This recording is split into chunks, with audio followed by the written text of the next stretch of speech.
what is the difference between quasars and pulsars? Good question. Let's start with quasars. Quasars are active galactic nuclei that are extremely energetic. So, what's a galactic nucleus?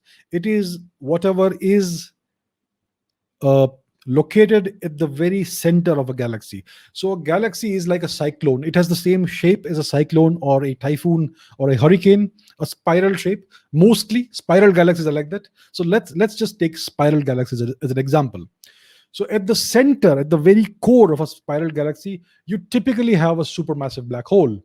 Our own Milky Way galaxy has a supermassive black hole at the center, and we have recently taken an image of another supermassive black hole at the core of another galaxy.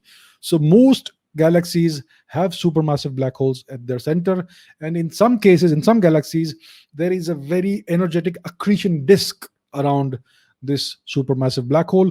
Such a supermassive black hole is typically of the order of millions or even billions of solar masses. So that's how large it is. It has an enormous gravity, and in these active galactic nuclei, you have an active process of accretion. So what's happening is that you have stars and other material that is being torn apart by the gravitational forces. So these stars are shredded, ripped, and there's this enormous disk of superheated material around the black hole, and it's all trying to fall into the black hole in a vortex fashion. And it is this immense amount of matter, superheated matter, that's falling into this monstrous black hole that gives off incredible amounts of radiation.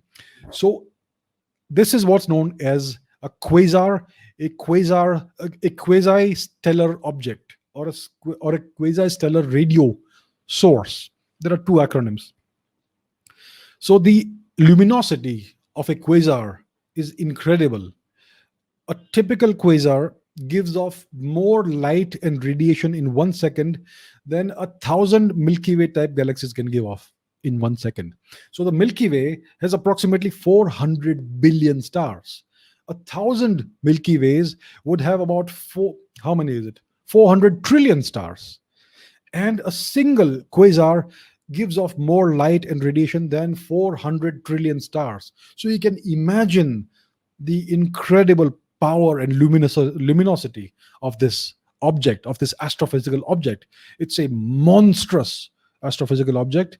So that is what a quasar is. It's an active galactic nucleus that is incredibly luminous, and nothing can survive in its vicinity. I can guarantee that there's no life that we can understand, that we can envisage in the vicinity of any quasar. So that's what a quasar is. What's a pulsar?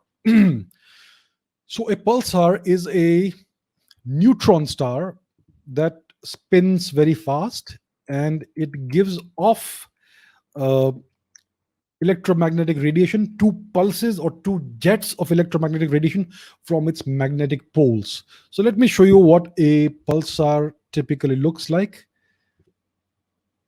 Here we have a typical pulsar. This is a neutron star that gives off electromagnetic radiation from its magnetic poles.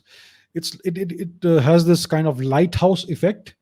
So if you are in the path of this light beam, then you will see a very regular pulse of radiation from it.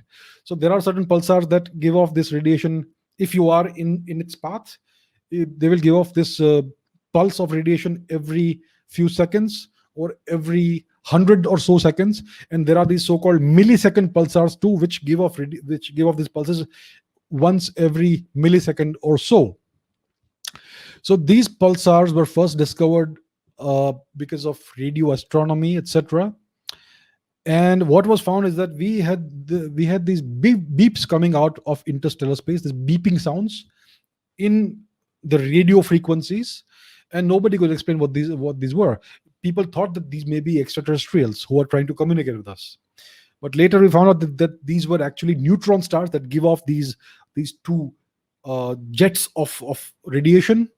And because the spin is so fast, because of conservation of angular momentum, that's why we have this very rapid pulses and extremely precisely timed pulses of radio waves and other forms of radiation that come out of there. So that is what a pulsar is. It's a neutron star that gives off these two jets, these two beams of light and radio waves.